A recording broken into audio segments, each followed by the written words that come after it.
Hi, hello, welcome back. My name's Devraj, this is Mysticism in the Body, and we're back looking today at the Astral Light. This is the fifth video in the series. One of them actually isn't numbered. If you've missed that, it's called Bioenergetics, Baphomet and the Astral Light. And the Astral Light is a super interesting thing to look at, and I think it's like when you look at the whole area of Western mysticism, it can be so confusing because partly because it's deliberately confusing, because in the old days people were concerned about the profane getting their hands on knowledge, and also that the Inquisition might get their hands on them and this kind of thing. And so it's a chaotic mess, but to me the Astral Light is a really, really useful thing to understand, or to try to understand, because it's really a cornerstone of esotericism. The concept of the Astral Light was developed by this guy back in the mid-19th century, Eliphas Levi, a Frenchman. And the thing that's so exciting about the Astral Light, the idea is that if you can get your hands on the Astral Light, then you can change reality. So obviously when we look at, kind of the traditional understanding of magic, this is central, being able to transmute something into something else.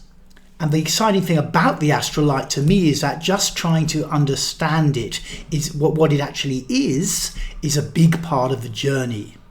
And I think when you can more fully understand it, it does put you much more in the driving seat of both your own life and of understanding how to make changes in your life, or changes in your environment, changes in the world around you. And yet, to the best of my knowledge, which is not complete, I've never seen anyone really dig into the Astral Light and try to understand just what it really is. The Astral Light is also known as the Great Magical Agent, which is perhaps a more accurate kind of title for it in English. And I think the biggest clues about how to find the Astral Light and what it really is are given in these two pictures. This one by Eliphas Levi is kind of like, in a sense, the positive Astral Light, and this one from Tarot Key 16, a kind of Tarot Key 15, a rather negative Astral Light.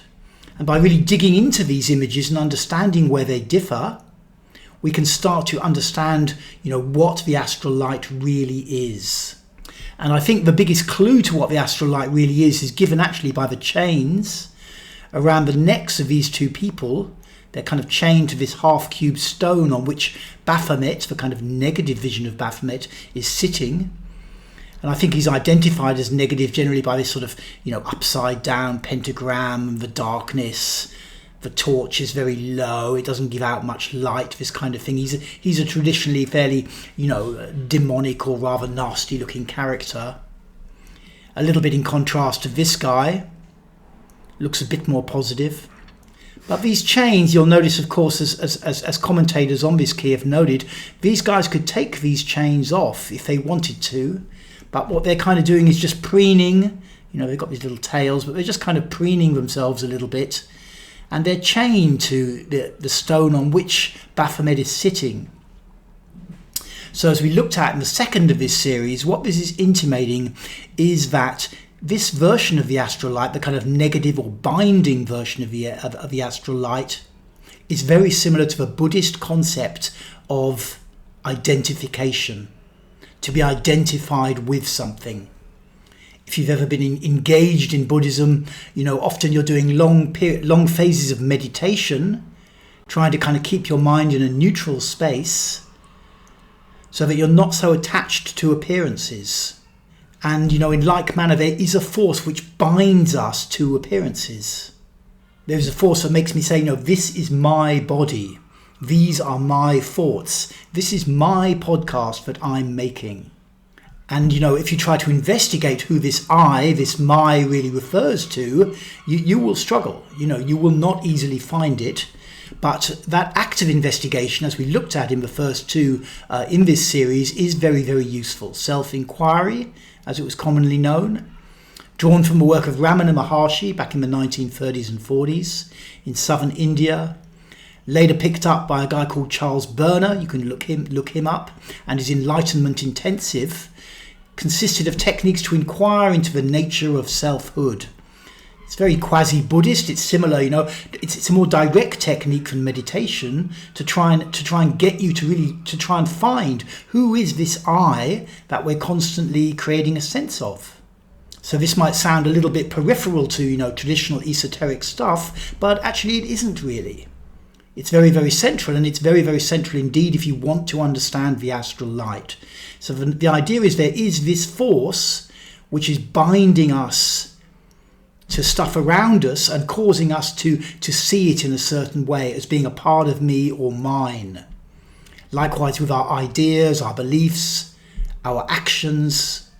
And it's not to say this is in any way wrong, it's simply to understand what it is. So this, negative personification, and we'll look at of Levi's ideas of positive and negative astral light in a moment. This negative personification of Baphomet, he's kind of causing these two guys to be chained to this stone. They could be free, but they're happy kind of chaining themselves to appearances and trying to do the best they can, trying to look cool, trying to get a sexy partner, trying to get a load of money, a job, some prestige, some status. So this binding to appearances, they're willingly going for it because they think, well, I'm pretty cute. Maybe I can move up the great league table a little bit that we all have in our minds of, who's most attractive or best at whatever thing, who's got the highest status, whatever.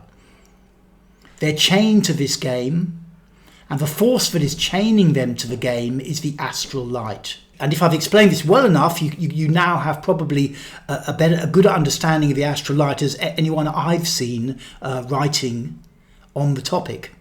So the notion is that there is this force which is binding us to appearances, binding us to our thinking patterns and our beliefs.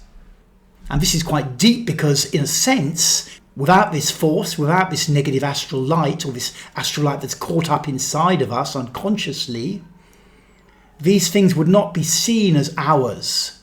The heavy identification to certain beliefs or thoughts creates the sense that there is a me that is having them. These are my beliefs. This is my political philosophy, whatever.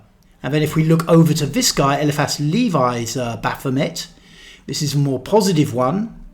Zoom in famously on his arms, one arm pointing up, it says Solve.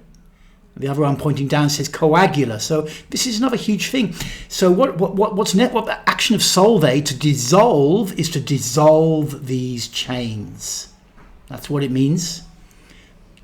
Clear out the binding that's binding you to appearances. Dissolve them, and dissolve them through investigating them, through looking at them, trying to find them. And then when you've unbound them, you've unbound some astral light within yourself, you can then coagulate it. You can then create a new form with it.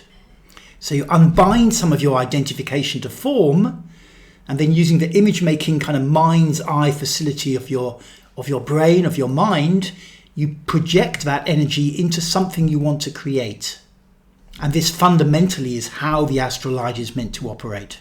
So how we go about unbinding it, how we go about doing the solve part, we can investigate who it is that is really having these thoughts, doing these things. We can do self-inquiry. There are techniques for that if you look at on this YouTube channel early on.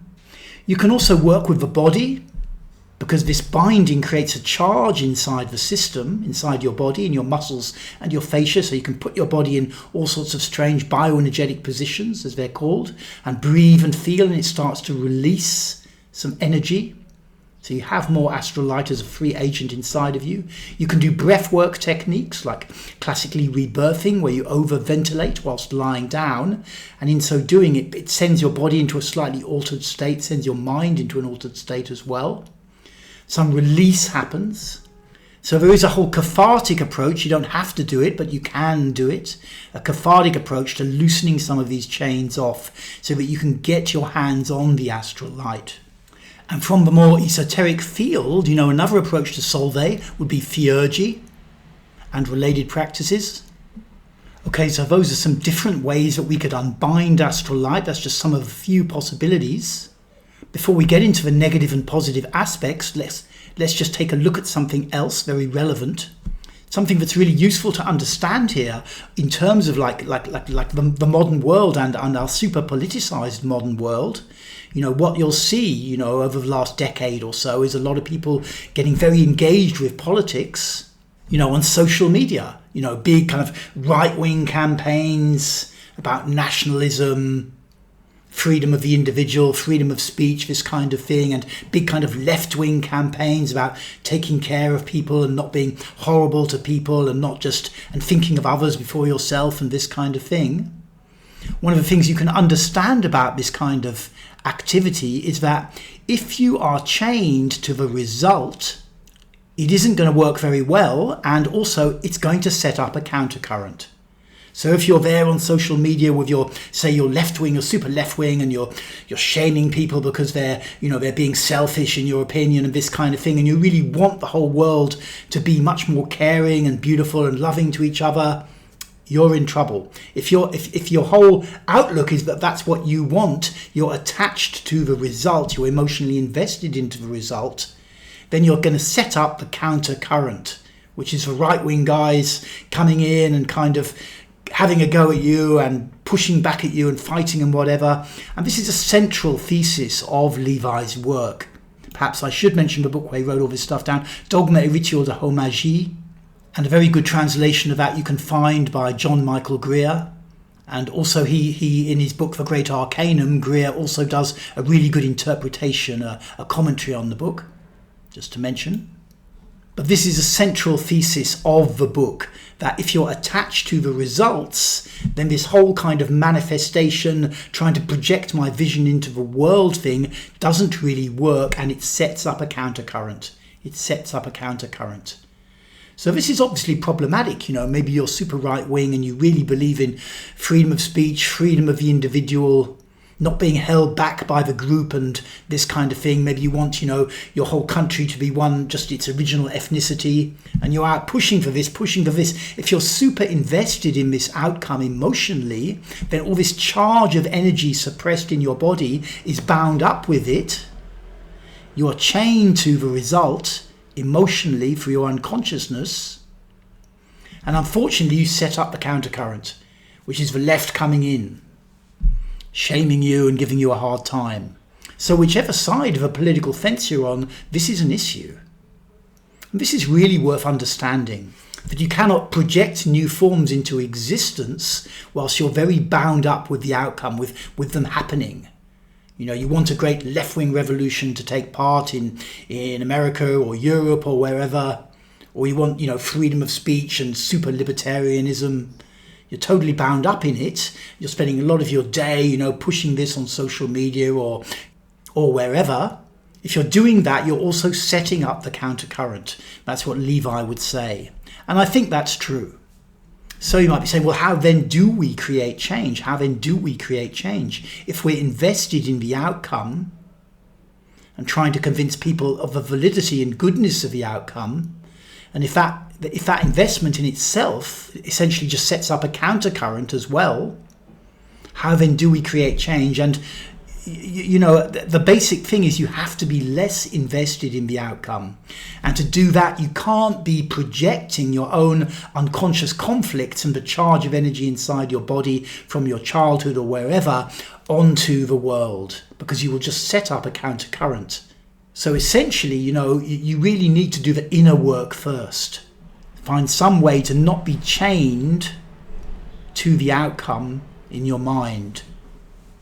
Not to be so chained to the world, whether that's self-inquiry, whether that's more kind of different esoteric schools of work, theurgy or whatever, whether it's therapy kind of stuff. It doesn't matter so much, but the thing is you need to get some of this negative astral light out of your system so it's more free. It's not really negative, it's just that in that form, it is binding you to the past, and then you are projecting this energetic charge, repressed energetic charge onto the world and trying to change the world in a sense so that you don't have to face what's going on inside. And as Levi is saying, that doesn't work. So let's now look a little bit more closely at this idea of a kind of negative and positive, and it shouldn't be so kind of the idea of a really bad version, a really good version. It's not like that. So in his book from the mid-1850s, Levi categorizes the two forms of astral light as ob or odd. This is for binding astral light. That's for the as we've just been looking at, the guys on the right, in the picture on the right, and Od is the liberating or liberated astral light. So it's essentially the same thing, but it's either bound up inside of you or you have access to it. Either the astral light is controlling you or you are controlling it. Levi also brings in the Hebrew of these words, which is quite interesting. So Ob, the binding one, is actually Aleph Vav Beth, AVB, which in numerology would be 9.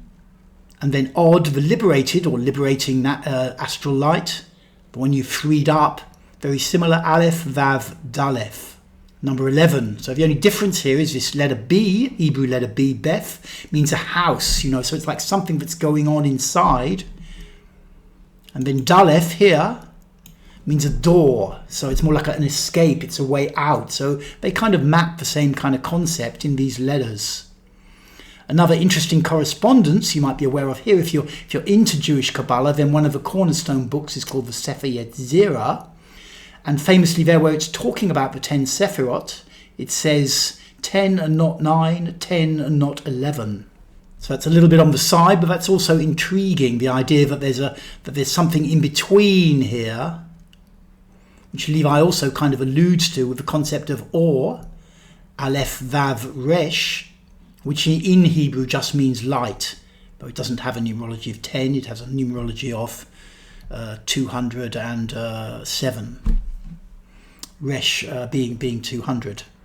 But, this is also interesting, because this is not like, I have to go and search for the good astral light. It's more like I have to unbind some of the astral light that is caught up inside of me. So we're born in this realm, we go through certain experiences, we try to become, a social personality and fit in and get our social needs met, friendships, love relationships, work, being part of a social net. And in so constructing ourselves in a manner, we repress a lot of energy inside. It's kind of inevitable. And that is really the astral light becoming bound up inside of us. So the work is to unbind the astral light and then be able to direct it into something. What's happening with the political guys that we were talking about earlier, the left wing or the right wing, they're projecting this bound up astral light into the ideal outcomes they want, global socialism or global libertarianism, whatever. And because they're projecting the bound up astral light into the world, they're creating a countercurrent. So they're actually feeding each other. And what the kind of master, the mage or whatever, the person who's really unbound a lot of astral light inside of them, when they start to create images, they can project those images into the world, but they're not caught up in the results, which might sound a bit counterintuitive or a little bit paradoxical, but that is how it is. They don't have like a psychological need for, global communism, socialism, or global libertarianism, whatever. And so also with this liberated astral light, it's not just about politics and creating the kind of world that you want. When you look at old alchemical theories, even about, changing lead or mercury into gold, this liberated astral light is a big part of that. It's capable of transmutation as well. I don't think the field of alchemy has been really, really well understood, and it's something that's shrouded in a lot of mystery, but certainly having access to a lot of the liberated astral light, the Od, is a big chunk of it. So I've explained the kind of process here as I see it, relating to the astral light, relating to manifestation, creating changes in the world. But this doesn't, by no means that it's simple in any way, shape or form. People involved in the practices, whether it's kind of theurgic practices, whether it's body-based therapy or self-inquiry or meditation to unbind astral light, these processes can take quite a long time.